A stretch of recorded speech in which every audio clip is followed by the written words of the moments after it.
Hello everyone. Today we're going to be doing a unit showcase. We're going to be talking about the dog. Most people don't use the dog, mostly because it's a glitchy unit, but I found ways to kind of get around that, and it's actually a pretty useful unit to use.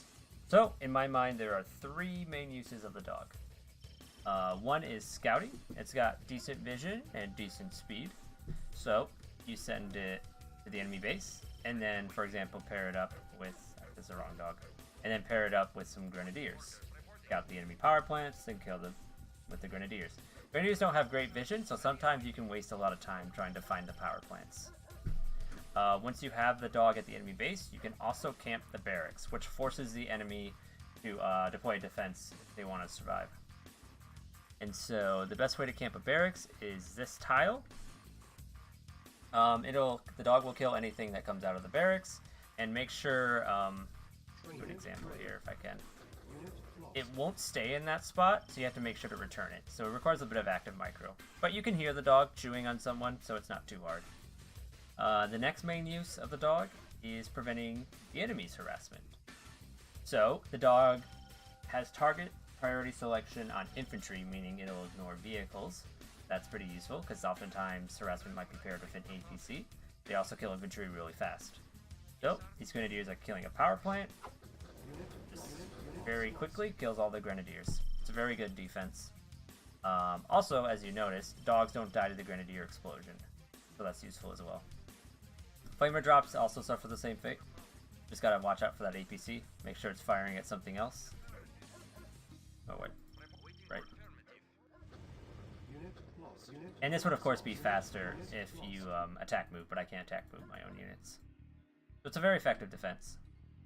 And then the third use is when there's like a central point to be contested, like an oil or a hospital in the beginning of the game. Dogs can give you that edge to win because they have more vision than riflemen. And since riflemen can shoot farther than they can see, that can let you shoot the enemy while they can't shoot you. And so the way you want to do this is get 4 riflemen and a dog, since 5 infantry occupy a cell. Put them on a control group. Put the dog on hold fire, because if it gets shot once, it'll go attack the enemy, but that will, of course, get the dog killed, which is not what we want. And then you'll slowly move left, one tile at a time. You can move the cardinal directions, up, left, down, right, but don't move diagonally, because dogs actually do not provide extra vision in the diagonal direction, only the horizontal ones. You can kind of see the little squares here. And so if you move diagonally, you'll probably move into enemy rifleman range and then die. So always try to move horizontally. You usually want to pair this up with a second group of infantry, because 4 riflemen actually don't have a lot of DPS, and the enemy can just rush you down. And so if you have a second control group of riflemen and you just move them in tandem, you can have enough DPS to kill any army that's waiting for you at the other end. The map I'm on is Warwind, which is a popular map for heavily contested oil. It's usually this top oil. I don't know why. People just like going to the top oil first. And so the dog strategy would be very powerful here. I've got a replay. Battle control terminated. I don't have a bad replay of dog usage because that usually involves just misstepping and losing the dog, or just running into enemy riflemen and losing the dog. It's not very interesting to analyze, but a good dog replay is very useful. So, this is on Shadow Fiend 2. This central oil sometimes gets fought over, sometimes doesn't. There's a lot of oil on this map though, so you do want to get that early oil. Skipping barracks on this map isn't advised. I'm facing against Admiral Mo. He likes to spam defenses, so he's pretty tough nut to crack, and he does love his late game macro. I'm not sure if I play some minions or masters. I haven't played him a lot, but probably minions, upper minions. So, I've got my dog here. I built rifleman first, then the kennel, because the dog is faster than the rifleman. And notice I have a group of 4 infantry here. That's for my control group. And so I just move the dog very slowly. And see, I can fire at the enemy, but they can't fire at me. This rifleman blob here was a little bit unexpected, but I'm still way ahead. I just move over very slowly. And then these guys are up here to provide fire support as well. And so I took that pretty convincingly.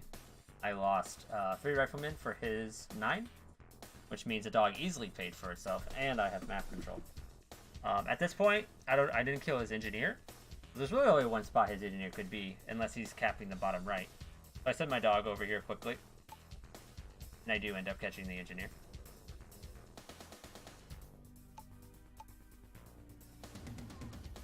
And then I just kill a couple more riflemen. And so I'm in a pretty dominant position.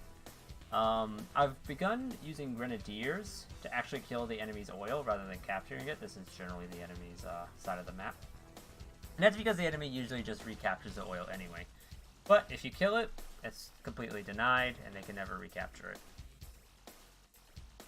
And he actually built 2 engineers, which was kind of greedy on his part. And so I end up capping all my oil, and I think I send grenadiers down to kill. Yep, I kill this one as well. And so I also sent the dog. The dog had no more use, so I did a quick scout of his base. So I can kind of see what he's up to. He's doing standard double ref into 3 refs, war factory, then MCV. Basically the same build I'm doing. It's a lucky crush here because my infantry were all caught between the trees, so they had nowhere to run. That actually helped him a lot. I probably would have just ended the game very early if that hadn't happened. So, but I'm still feeling very confident. I've killed a lot of his army, and I have oil control. So, I try to take his side of the map and take this spot.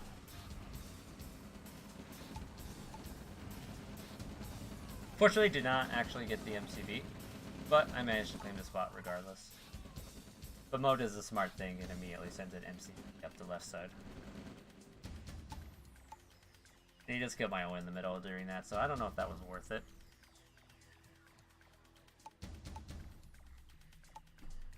I did end up killing a lot more, so I guess it was worth it. And Mo does love spamming defenses. I was hoping to just kill him here. But flame tower, Tesla coil, flame tower. And he doesn't put them all in one spot, so you can't really avoid them. Which is annoying. So the map split half and half here. I decide to, well that was a mistake on my part, to camp this spot if I can with a Tesla coil.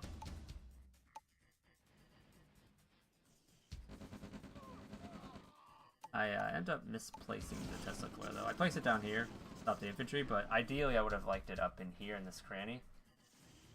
Or nook. And I would have had completely destroyed all his trucks.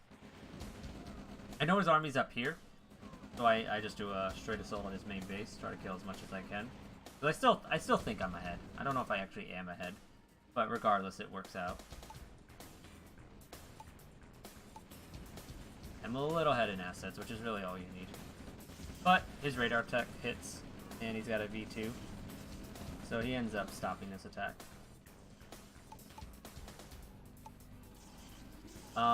He just pushed here, and this looks kind of scary. But I noticed he had very few rocket soldiers, so I targeted them down with the Tesla coil, which is a neat trick you can do. And so with only riflemen, he can't kill the Tesla coil, so he has to book it. I've got my own radar tech. I've got the great flame wall down here. He's never getting through here. Like easily.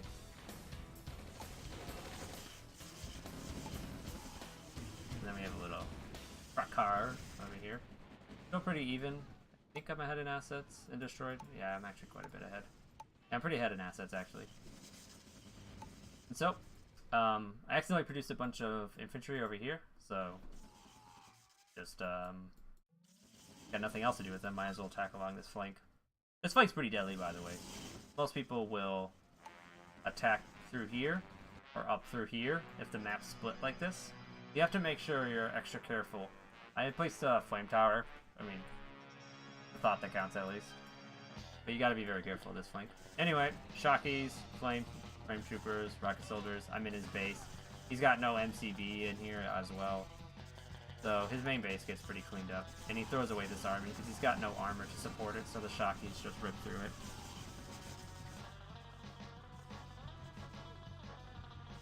Finish off this damaged MCV with my Yaks.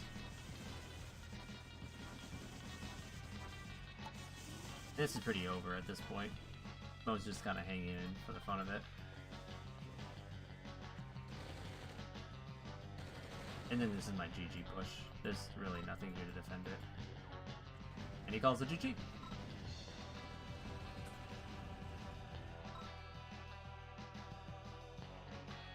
I don't know if the dog caused me to win, but it definitely put me on the right foot from the start of the game. And so it could be a very powerful advantage for Soviets. If you're playing Unplugged mod, the dog actually has way more vision. I think like 3 cells more vision. In the Unplugged mod, you can actually use the dog to snipe engineers by finding them and then picking them off. And I've gotten a lot of success with that. But here, it's kind of difficult because you only have 1 cell more and you're more likely to blunder an enemy rifleman. So I wouldn't recommend it. I use it more to support your own forces. And that's about it. Next time, I'll probably do either late game strategies, or I'll talk more in detail. What was the other thing I was doing? And now I'm blanking. Well, regardless, I'll catch you guys later. See ya.